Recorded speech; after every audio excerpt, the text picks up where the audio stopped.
Ethiopian Prime Minister passed some dangerous remarks last night.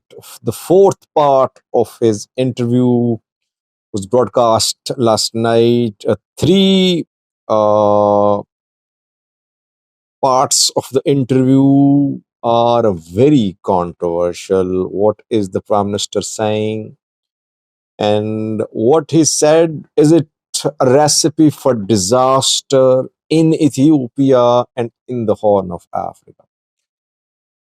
Welcome to the channel. Thank you for watching it. I have been watching all the four parts of the Ethiopian PM's interview.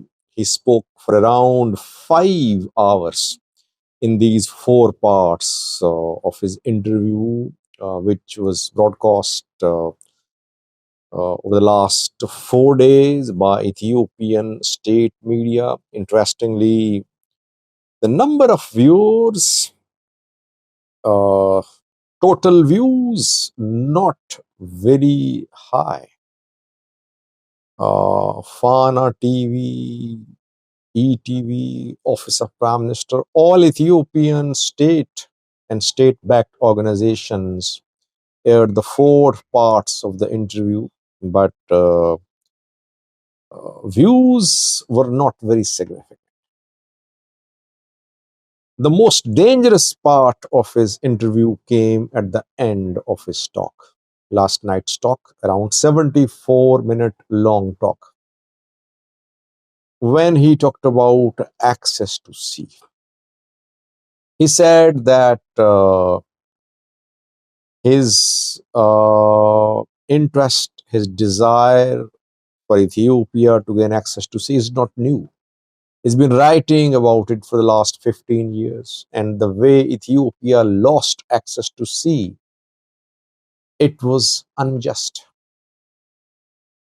And he feels resentment when he thinks about the way Ethiopia lost access to sea. Obviously, he was talking about Ethiopia, Eritrea split. Alarmingly, he said that what happened was unjust. It must be addressed. Ethiopia lost sea access in an unfair manner. It has every right to regain the sea access. He said that lack of sea access is causing huge harm and damage for Ethiopia economically. And then he said that, yes, Ethiopia wants to restore its access to sea through peaceful means, diplomatic means. The other two parts of the interview, very alarming, but let's analyze this part of his interview. Very alarming, I think. Now, basically, the Prime Minister of Ethiopia is not demanding access to sea. He is demanding restoration of access to sea. There is difference between access to sea and restoration of access to sea. Just like TPLF says, we want restoration of our status. We don't want new registration. Ethiopian Prime Minister and the talk of sea access by the PM of last night was definitely directed at Eritrea. Ethiopia had access to sea through Eritrea in the past. Ethiopia wants to regain that access through Eritrea. Ethiopia did not use Djibouti's port when Ethiopia and Eritrea were under one administration. It did not have Djibouti's or Somalia's or Somaliland's ports under its control. When Eritrea and Ethiopia were under one administration, Ethiopia had access to sea through the ports which are now in Eritrea.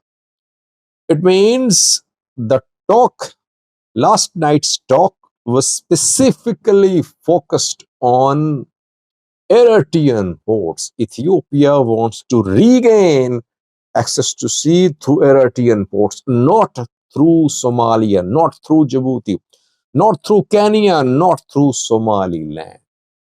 Even if Ethiopia reaches an agreement with Somalia, with Somaliland, with Djibouti, with Kenya about using their ports, that won't be the sea access which Ethiopian PM talked about in his interview last night. He wants a restoration of sea access, and that can only happen through it.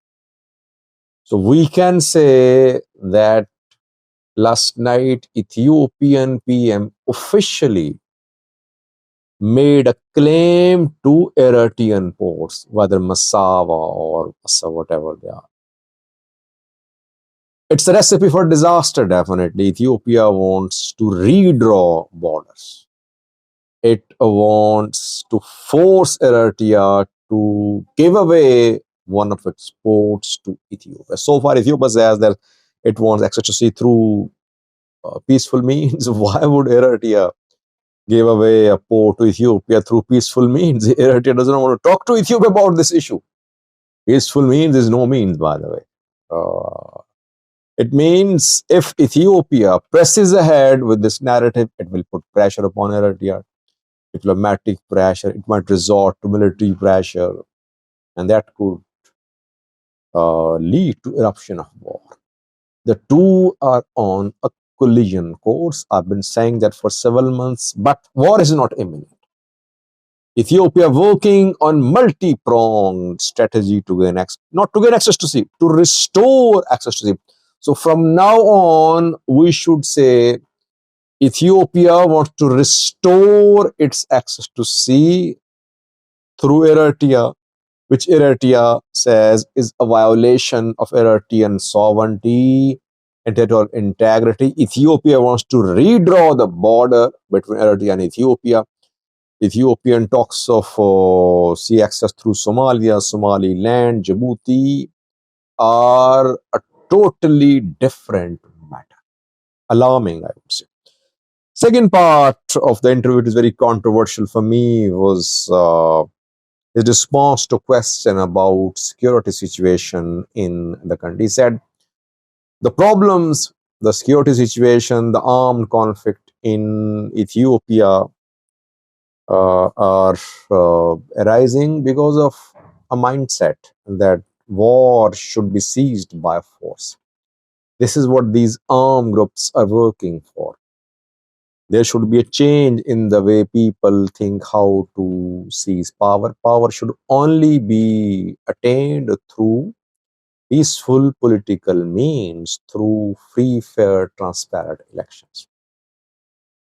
Now, why are these Ola, Fano, other armed groups operating in Ethiopia? They say that they are wronged. They say that they are facing injustice. They say that they're not being allowed to peacefully start or continue their struggle. I've been saying that one of the main reasons behind the rise in the numbers of armed groups in Ethiopia is because the Ethiopian government has blocked all the peaceful roads of political expression.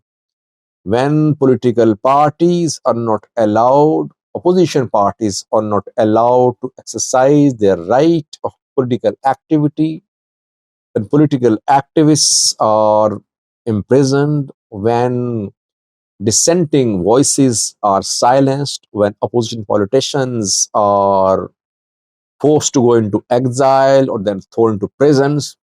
The most recent example is that of the Adandia. When all that happens, armed groups are formed. Armed groups have been formed in in the past too. So one lesson which should have been learned by the government is that it should never block peaceful political channels of expression, which it has blocked. So it's not that armed groups only want to seize power. That is why they are launching this armed struggle. They're being denied peaceful political struggle. And one way to counter these armed groups is encouragement for opposition parties, opposition groups to express themselves freely in Ethiopia. But that is not acceptable for the Ethiopian government. And the man never seemed convincing, the Prime Minister, when he was talking about security situation. I mean, he was very charged in the last three parts of his interview when he talked about economy, etc. But in this fourth part, he looked very subdued. He was not convincing. Why? Because he was lying, to be honest. He was lying when he was talking about several issues, like the reason behind armed conflicts in Ethiopia. He responded to a question about free and fair elections. He asked opposition parties, political parties to participate. I agree with it. He raised some questions.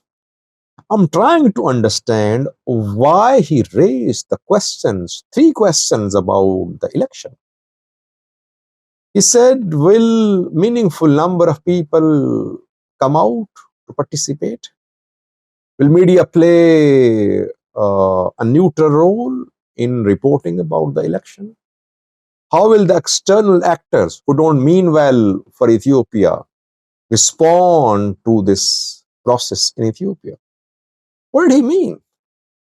I mean, does it mean that he's not sure about the turnout and using security situation as an excuse? He could postpone elections in large parts of the country.